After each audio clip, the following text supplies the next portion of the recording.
Imagine owning a car so expensive it's worth more than the GDP of a small country, and it's not even your only ride. Lionel Messi owns a car that cost over $35 million, but trust me, that's just scratching the surface of footballers' wild car collections. From a pink Range Rover that looks like Barbie's dream ride to a camo Bentley that got peed on by angry fans, these stories will blow your mind. Oh, and stick around till the end because there's a surprise bonus that will leave you questioning reality. Let's dive into the crazy world of footballers and their outrageously expensive cars. Starting from the bargain bin to vehicles that could make Elon Musk jealous. We kick things off with David James, who owned what might be the worst car in football history. This thing had 3 wheels, played animal noises, and was given to him as punishment for being his team's worst player. Yeah, imagine showing up to training in a car that honks like a cow, valued at a whopping $1. Then there's Stephen Ireland, who thought, you know what's missing from my life? A pink Range Rover. This $60,000 car came with pink rims, pink seats, and pink accents. It looked like it drove straight out of Barbie's garage. Ireland tried to blame it on his wife, but here's the kicker. She doesn't even know how to drive. Now Neymar, always the showman, decided to go futuristic with his car collection. He customized a Tesla Cybertruck with an orange Puma logo, turning it into what can only be described as a hype beast on wheels. Aubameyang, on the other hand, has a thing for gold. The man didn't just stop at gold watches or chains.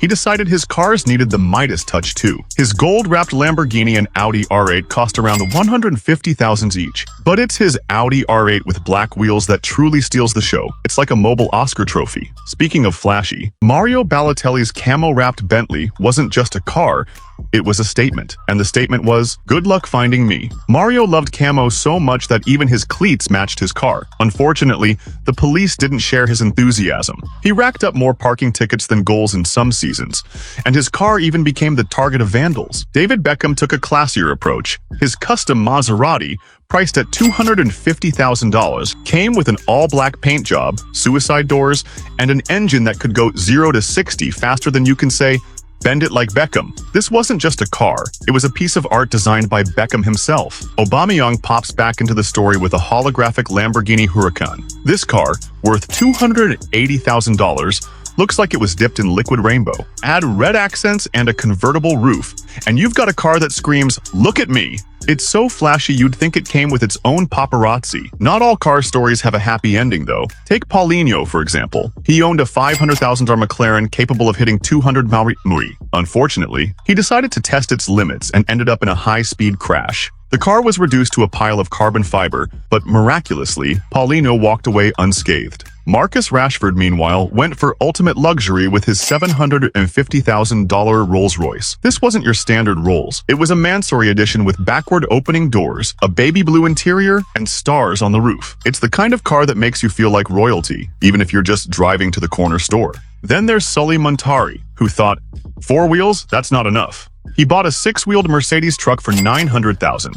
This beast could climb mountains, cross rivers, and probably survive the apocalypse. But here's the twist. Montari failed to make the payments, and the truck was repossessed. Lesson learned.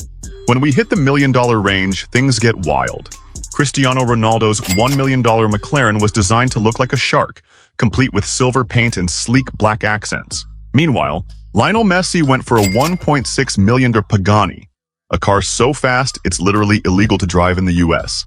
Messi might not speak English fluently, but his need for speed definitely translates. Erling Haaland's $2 million Ferrari Monza SP2 is straight out of a racing video game. With no windshield and a roaring engine, it's like driving a tornado. Not to be outdone, Ronaldo added a $1 million Ferrari Daytona to his collection. A car so futuristic, it's been compared to a spaceship. Of course. Aubameyang had to make another appearance with his $2.3 million LaFerrari. The car's holographic wrap sparked debates, but love it or hate it, you can't ignore it. Karim Benzema also joined the Bugatti Club with a $3 million Chiron. This car is so fast it makes airplanes look slow, and Benzema celebrated it with a birthday cake. Priorities, right? Haaland then stepped up his game with a $3.5 million Mercedes AMG 1, a car that glows in the dark and looks like it belongs on a sci-fi movie set. But Ronaldo went even further with his $10 million Bugatti Centodieci. Only 10 of these exist, and apparently, even Elon Musk couldn't get his hands on one. And then there's Messi, who bought a $15 million Formula One car to match his cleats. Yes, you read that right. a car that matches his shoes. Finally, Mauro Icardi dropped 28 million on a Rolls-Royce boat tail. This isn't just a car, it's a mobile picnic, with a built-in cooler, table ease, and umbrella. It's perfect for outdoor luxury, and yet it's still not the most expensive car in football. Bonus time. The most expensive car owned by a footballer goes to Lionel Messi, who splurged 35 million on a 1957 Ferrari Spider. This car sparked a bidding war between Messi and Ronaldo. Both flew to Paris for the auction, but Messi emerged victorious after offering a price Ronaldo couldn't beat. It's not just a car, it's a piece of history.